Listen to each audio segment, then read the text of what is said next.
ఆయన వయసు అయిందా, ఎట్లా ఉన్నాడు ఆయన? గంత పెద్ద మనిషిని పట్టుకొని గట్లా నూకపోనికి ఇవన్నీ సిగ్గుశరం ఉన్నదా అసలు అని ఇలా రైతులు అంటూ ఉన్నారు, బాధపడుతున్నారు. మేము ఏదో ఊహించేసుకున్నాం అసలు మా జీవితాల గురించి.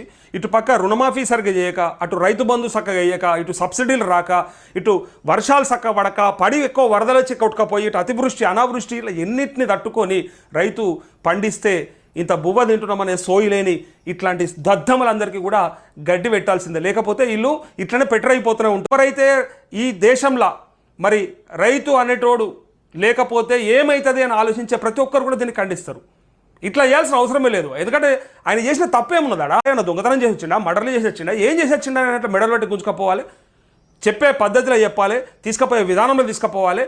అక్కడ నువ్వు ఏం చేయాలనుకుంటున్నావు అది చెప్పాలి తప్ప అట్లా తీసుకపోతే ఏమైంది ఇలా సస్పెండ్ అయ్యి. అంత ఓపిక లేని ఉద్యోగాలు ఎవరి కోసం చేస్తారు మీరు? ప్రభుత్వానికన్నా కొంచెమన్నా దీనిపైన ఆలోచన చేయాలి. లేకపోతే ఇట్లాంటివి జరుగుతూ ఉంటాయి. ఇది మీరు ఏదో గొప్ప పని చేస్తున్నామని చెప్పడానికి ప్రయత్నం చేస్తే ఇక్కడ ఇంకా నష్టమే జరుగుతూ ఉంది. ఆ భూభారతి లేదు, ఆ పనికి మాలిన ధరణి ఏందో, ఇదేందో అదేందో అందరు కలిసి నాశనం చేసింది పబ్లిక్ని, నాశనం చేస్తుంది రైతులని.